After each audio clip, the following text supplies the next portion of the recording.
Born and raised in Toronto, Maureen Kempston Darks would learn some of her greatest life lessons at a very young age.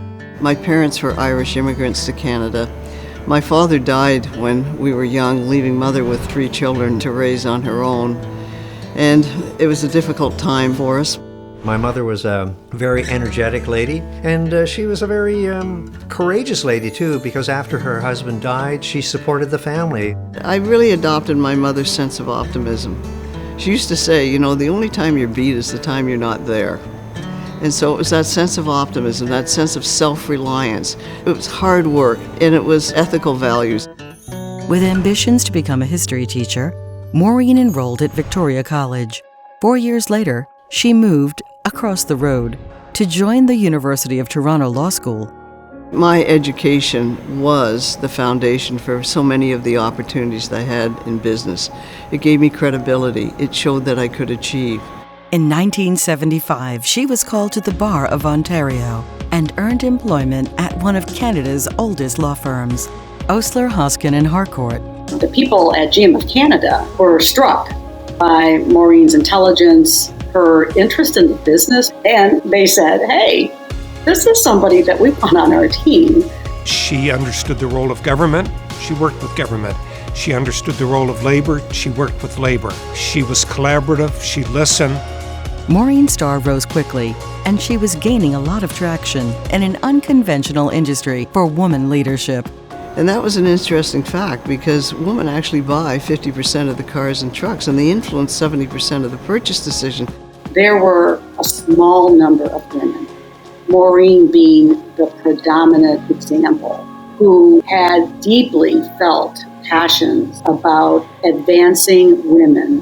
And as she grew her career, she always looked behind her, and she was helping other women to see what the opportunities were.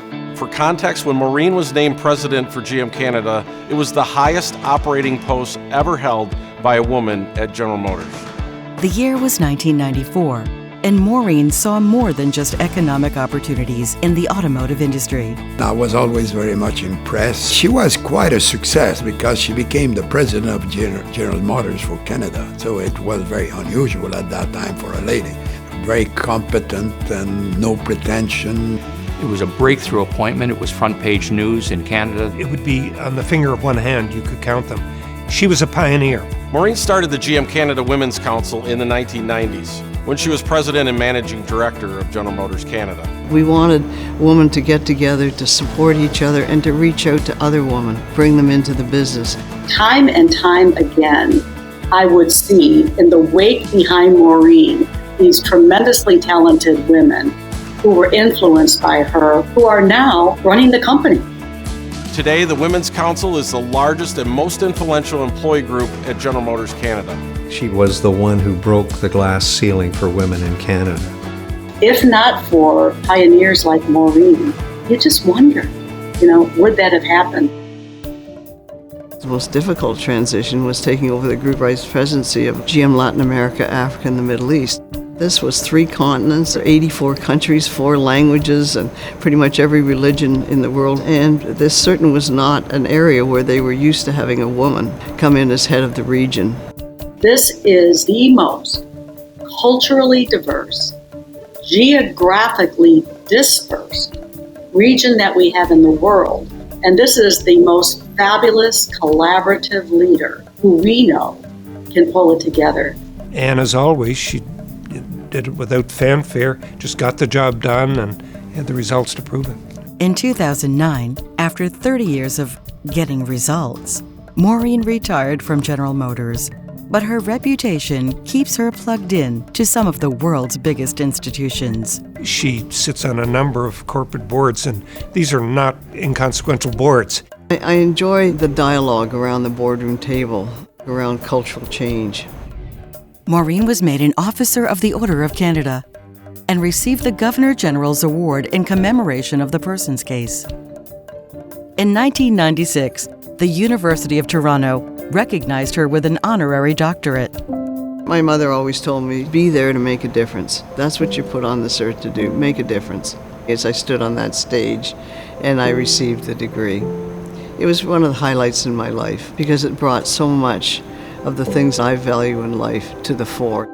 She gives credit not to herself, but she gives credit to her family, to her mother, to her brothers, to her husband Larry. She gives credit to everyone around her. It's a very special thing for me to try to support other people that are the first generation in their family going to university. And education is something that you'll build your careers on. And that takes perseverance and resilience and the courage to ask questions. I often say to young people is don't overplan your career. Be optimistic, be open to the possibilities. But that, of course, means getting out of your comfort zone. Learn to do that early in your careers. And by getting out of your comfort zone, you will grow. Please welcome Maureen Kempston Darks, inductee as Companion to the Order of the Canadian Business Hall of Fame.